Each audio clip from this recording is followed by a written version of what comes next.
Hi guys! Bora resolver uma questão da FUVEST. Então a gente vai ler um texto e logo em seguida resolver 3 questões. E é um texto muito interessante. Vamos direto que a gente não tem tempo para perder. Olha só. As astronomers, olha que beleza, eu adoro. Já no início do texto a gente tem aqui a palavra astrônomos. E a gente então sabe que esse texto vai ter a ver aí com o espaço, né? Com alguma coisa que os astrônomos estudam, veem. As astronomers gaze into the depths of space. Então, quando eles olham na profundidade do espaço, they do so. Olha que interessante essa expressão. They do so. They do so quer dizer apenas eles o fazem, tá? Então, they, eles, fazem. E aqui esse so é só para remeter a essa ação de olhar para as profundezas do espaço. Então, quando eles olham, as they gaze, they do so with unease, com dificuldade, né? They don't know, eles não sabem precisamente, what the universe is made of, de que o universo é feito. Essa expressão aqui, né? What is it made of? É a pergunta de que isso é feito, de qual material, tá? Então, what is the universe made of? De que o universo é feito? Surprisingly, ou seja, surpreendentemente, a gente já viu aqui 2 vezes, né, a nossa partícula de advérbio de modo, né, que é o li, que quer dizer mente. Então, surpreendentemente, no one knows, ninguém, no one and ninguém, sabe the star's exact chemical composition, a composição química exata das estrelas. Então, beleza. O texto já nos deu um contexto, né? Os astrônomos, eles olham para o espaço e eles não veem com precisão, eles não sabem com precisão do que é que o universo é feito. E ninguém sabe qual é a composição química das estrelas. How many carbon? Quanto de carbono? Nitrogen, oxygen, atoms they have, relative. Então, ninguém sabe, né? Quanto de carbono, de nitrogênio, de átomos de oxigênio eles têm relativos ao hidrogênio, to hydrogen, the most common element, o elemento mais comum. These numbers are crucial. Esses números são cruciais. Por que será? Because they affect, porque eles afetam how stars live, como as estrelas vivem, and die, e como elas morrem. And what types of planets, quais tipos de planetas form, quais são os tipos de planetas que são formados. And even, e até mesmo, how readily life might arise on other worlds. Quão prontamente a vida pode surgir em outros mundos, né? Ou em outros planetas. Então, olha que interessante. Por que é que as pessoas querem saber a composição química das estrelas? Porque esses números são cruciais. Eles afetam como as estrelas morrem e vivem. Contrário, né? Vivem e morrem. Que tipo de planeta que é formado e se vai existir vida, qual que é a probabilidade de existir vida nesses planetas. Beleza? Então, é por isso que os astrônomos querem saber de que é feito o universo e de que são feitas as estrelas. Vamos lá. 20 years ago, astronomers expressed confidence in the numbers they had been working with. Ou seja, há 20 anos atrás, os astrônomos eles tinham confiança, eles expressaram confiança nos números com os quais eles estavam trabalhando. Now, agora, not so much. Então, a gente vê aqui uma contradição, né? Há 20 anos atrás, eles estavam confiantes. Não, isso aqui já entendi. Hoje, nem tanto. The problem lies not in the far corners of the cosmos. Então, o problema não está, lies not, né? Ele não está nas esquinas longínquas do cosmos. Far é algo que é longe E corners são esquinas mesmo, né? Cantos, né? Nos cantos longínquos do cosmos. But much closer to home. Mas muito mais perto de casa. Olha que interessante, aqui também, ó, a gente tem ideias opostas. Far, que quer dizer longe, e close, que quer dizer perto. Então tá, o problema não tá em coisas, né, nos cantos lá do universo, mas está aqui perto de nós. Astonishingly, olha essa palavra, gente, parece até engraçada, né? Astonishingly. Ela quer dizer também surpreendentemente. Quando a gente fica astonished, a gente fica, oh, meu Deus! É uma palavra, é só um conectivo, né, que vai fazer aqui a fluidez do texto, mas é uma palavra engraçada, um vocabulário diferenciado aí para você. Então, surpreendentemente, scientists don't know exactly what the sun is made of. Então, os cientistas não sabem exatamente de que o Sol é feito. Então, a gente já viu 3 coisas que os cientistas não sabem. Aqui em cima, ó, não sabem precisamente what the universe is made of, de que o universo é feito. No one knows, ninguém sabe a composição química das estrelas. E também os cientistas não sabem exatamente de que o Sol é feito. As a result, essa sim é uma expressão, né, que demonstra consequência, né? As a result, como um resultado, they don't know, eles não sabem what the other stars are made of either. Ou seja, como um resultado, eles também não sabem de que as outras estrelas são feitas. Se eles não sabem do que o Sol é feito, eles também não sabem do que é feito outra estrela, ok? Aqui, ó, aspas, tá vindo agora o quê? Um discurso direto, alguém está falando alguma coisa. The sun is a fundamental yardstick. É o que essa pessoa disse. O Sol é algo fundamental. É o quê? Um yardstick fundamental. Yardstick, gente, é uma palavra que demonstra um padrão. É um padrão fundamental, né? Ou seja, o que ele quer dizer? Se eu souber do que o Sol é feito, eu tenho aqui um padrão e consigo desenvolver a pesquisa sobre as outras estrelas. Quem disse isso foi Martin Asplund, an astrophysicist, um astrofísico, at the Max Planck Institute for Astrophysics in Germany, que trabalha no Instituto Max Planck, na Alemanha. E aqui mais aspas, mais uma frase dele. When we determine the abundance of a certain element in a star, or a galaxy, or a gas cloud anywhere in the universe, ou seja, quando a gente determina a abundância de um certo elemento numa estrela, numa galáxia, ou em uma nuvem de gás, em qualquer lugar, anywhere, em qualquer lugar no universo, we use the sun. Nós usamos o Sol as a reference point, como um ponto de referência.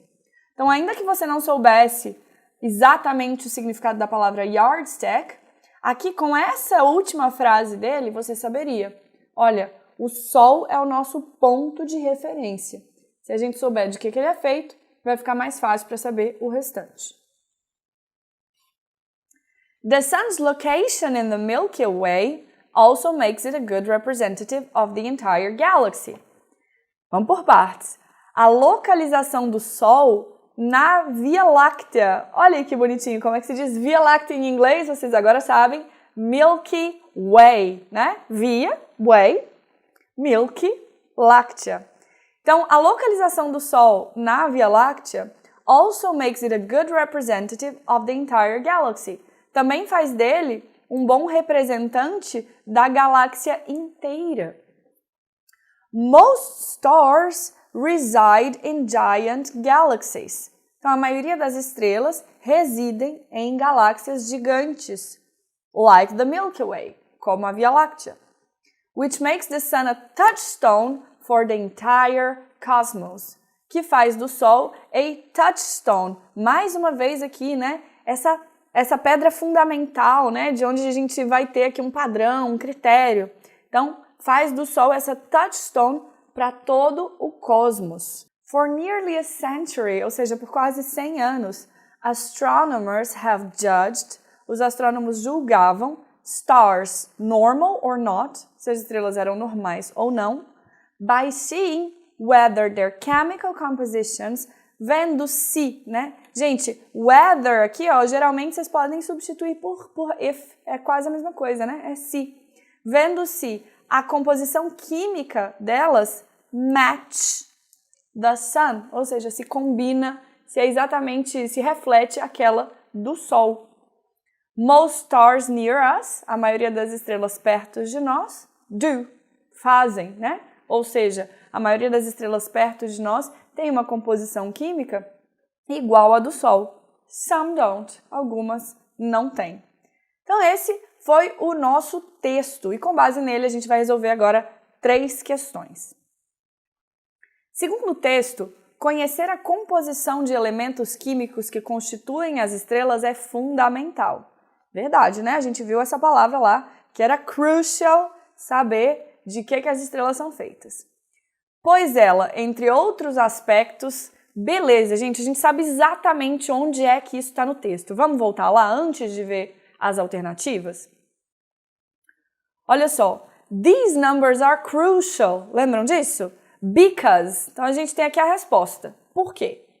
They affect, eles afetam, como as estrelas vivem e morrem, quais os tipos de planetas são formados e até mesmo quão prontamente a gente vai ter vida em outros planetas. Ok, agora a gente está pronto para ler as alternativas. Então, saber a constituição química das estrelas é fundamental, pois ela, entre outros aspectos, a gente viu 3 aspectos, né? Como as estrelas vivem e morrem, como outros planetas são formados e a vida que surge em outros planetas. 3 aspectos. Um deles tem que estar aqui. Fornece evidências da ligação entre as idades das estrelas? Nenhum desses. Sugere a existência de planetas rochosos formados por elementos pesados? A gente falou de como os planetas são formados, mas a gente viu alguma coisa sobre planeta rochoso, formado por elementos pesados? Não. Então eu fiquei aqui, ó, só com metadinha. Influencia na possibilidade da presença de vida em outros locais do universo. Esse é o terceiro aspecto que estava lá, não era verdade? Quão prontamente a vida vai ter probabilidade de vida em outros mundos. É exatamente a letra C. Determina condições cosmológicas da evolução de aglomerados estelares? Não. Possibilita a síntese de moléculas em nuvens de gás e poeira cósmica? Também não. Então a gente teve um meio mastro e um inteiro que foi a C, ok? Essa é a nossa resposta correta. Vamos para a próxima. Conforme o texto, um critério tradicionalmente utilizado por astrônomos para avaliar estrelas envolve. Gente, voltando no texto, a gente se lembra que o critério que os astrônomos usam para avaliar as estrelas tem a ver com o Sol, lembra? Sempre era o Sol usado como parâmetro. Aquele cientista do Max Planck disse isso e no final também foi isso que foi dito. Então, provavelmente a gente vai achar aqui uma resposta que tem a ver com o Sol. A. Verificar se sua composição se assemelha à do Sol. Poxa, exatamente, né? A gente viu isso até no final do texto. Verificar se a composição matches the sun. B. Selecionar galáxias compostas por estrelas padrão. Não, na verdade eles veem se a estrela é padrão, né? Se ela é normal ou não, justamente comparando-a com o Sol. Calcular níveis de radiação estelar e de energia gravitacional. Medir a densidade e grau de opacidade de nêutrons. Gente, olha, o examinador anda criativo, né? Fez bastante aula de química aqui para poder fazer esses enunciados e essa questão aqui para vocês. Ó. Testar a circulação atmosférica em torno dos astros. Tanta criatividade não bastou para te enganar, porque você que lê o texto, enganou o texto, sabe que a nossa questão é ter o Sol como um critério para saber tudo sobre a estrela, né? Qual que é a composição, se ela é normal ou não. Por isso, ficamos com a nossa alternativa A, que é a correta. E a próxima pergunta é, no texto, o astrofísico Martin Asplund emprega a frase The sun is a fundamental yardstick. Por considerar o Sol um mistério. Gente, essa alternativa é um pouco complicada, porque o próprio Martin falou lá em cima que o Sol é um ponto de referência, vocês se lembram? Quando a gente estava discutindo essa palavra aqui, ó, yardstick, eu mostrei para vocês que a última frase dele diz: o Sol é um ponto de referência, a reference point. Se ele é um ponto de referência, ele não pode ser um mistério, não é verdade? B, uma estrutura, também não. Um processo, um sistema. Essas três aqui, ó, elas, a gente pode até eliminá-las já vendo que não é isso, né? Não o Sol é uma coisa, né? Tanto é que ele serve de ponto de referência. Ele não é um processo, não é uma estrutura, não é um sistema, ok? E é um parâmetro. Exatamente. Ele é um parâmetro, um yardstick, um ponto de referência. E aqui, gente, mais uma vez, ressalto para vocês, o que o examinador da FUVEST faz? Ele pega aquilo que está no texto e ele não traduz com as mesmas palavras em português. Ele não vai colocar aqui ponto de referência, como está escrito lá no texto. Ele vai colocar parâmetro, para que você entenda que essas duas coisas são a mesma coisa, ok? Então a gente vai marcar parâmetro porque sabendo de que o Sol é feito, que os astrônomos querem então saber se a estrela é normal, se ela não é, de que ela é feita, enfim. É o Sol esse parâmetro para os astrônomos. A gente gabaritou nas 3 questões da FUVEST hoje. Te desejo boa sorte aí nos seus estudos, fazendo muito a nossa apostila, lendo o porquê das alternativas corretas, tá? Isso vai te ajudar com certeza a gabaritar não só aqui comigo, mas também no dia do seu vestibular.